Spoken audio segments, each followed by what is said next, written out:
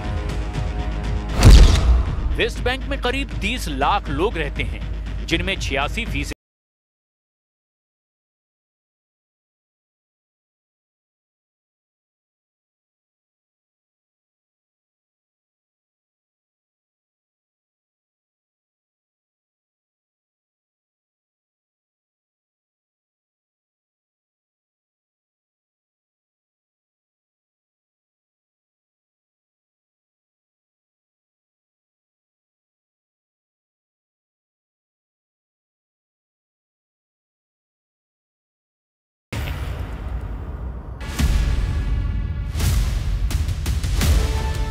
Israel ने अगर West Bank पर भी कब्जा जमा लिया तो फिलिस्तीन देश के लिए कोई जमीन नहीं बचेगी।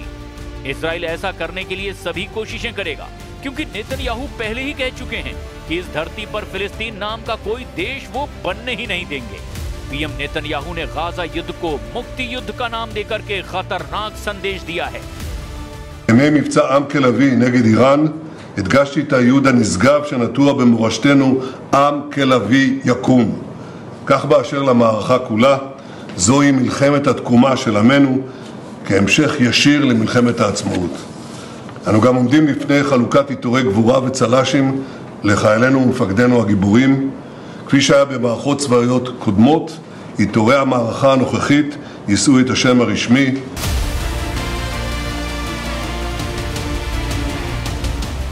इजराइल के दुश्मनों को अच्छी तरह से पता है कि वो क्या करने वाला है, इसीलिए अब की बार नेतन्याहू के खिलाफ जबरदस्त गोलबंदी हुई है।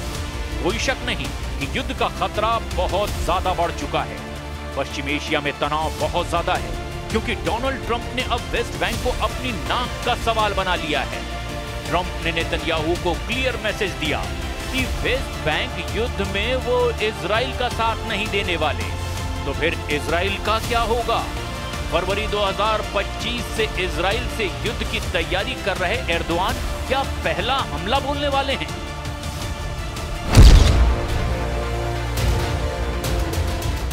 नेतन्याहू के लिए युद्ध का सबसे बड़ा फ्रंट अब खुल गया है, जिसमें इजराइल को 22 देशों की सेनाओं से भिड़ना पड़ सकता है। फिलहाल तो इस युद्ध में बारूदी तड़का तुर्की लगा रहा है। प्रेसिडेंट एर्दोआन हर दिन नए देशों को इजराइल के खिलाफ भड़का रहे हैं। गाजा पर ट्रंप के प्लान का खौफ दिखा करके एर्दोआन खाड़ी देशों में जबरदस्त वॉर प्लान पर आगे बढ़ते जा रहे हैं। एर्दोआन की गाजा पॉलिसी पर ज्यादातर देशों की सहमति भी है। मिस्र और जॉर्डन ने तो इजराइल के खिलाफ होने का ओपन ऐलान कर रखा है। मिस्र के राष्ट्रपति अब्देल फतह अल सीसी ने गाजा मुद्दे पर ही नेतन्याहू के खिलाफ मोर्चा खोला था, और एक बार फिर दुनिया भर से समर्थन लेने के बाद इजराइल पर एक्शन लेने का प्लान अरब अलायंस ने बना लिया है। एर्दोआन के वॉर ट्रायंगल ने नेतन्याहू को फंसाकर युद्ध में हराने का रोड मैप तैयार किया। एर्दोआन इजराइल को 1967 के दौर में ले जाने की धमकी कई बार दोहरा चुके हैं।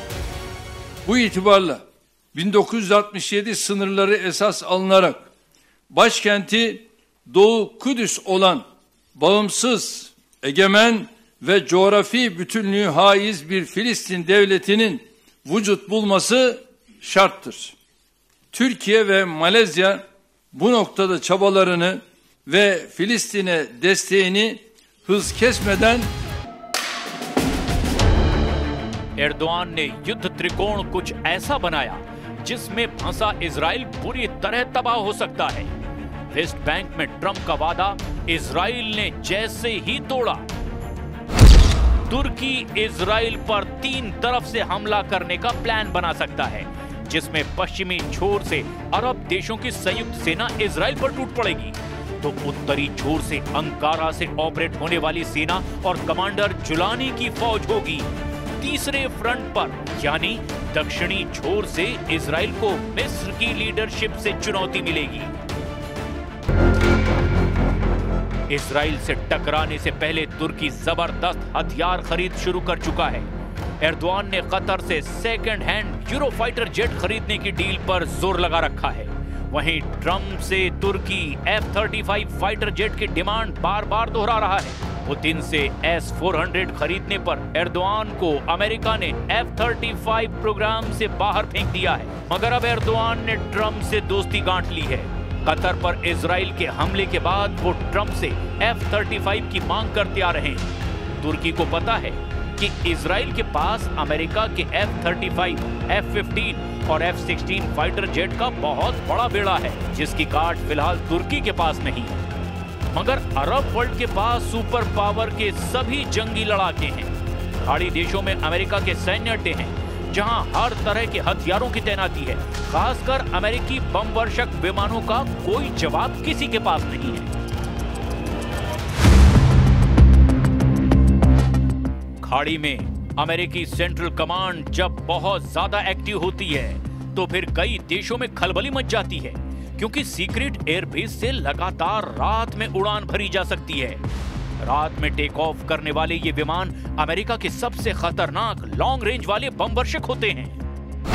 अमेरिका की बॉम्बर फ्लीट के सबसे खतरनाक विमान कुछ मिनट के अंदर ही वॉर मोड में आ जाते हैं। B-1 बॉम्बर, B-2 बॉम्बर और B-52 बॉम्बर, परमाणु बम गिराने वाले ये तीनों जहाज सिर्फ ट्रंप के ऑर्डर का इंतजार करते हैं। B-1 बॉम्बर, B-2 बॉम्बर और B-52 तीनों जब उड़ते हैं तो समझ लीजिए दुनिया में कोई ना कोई वॉर जोन एक्टिव हो जाता है।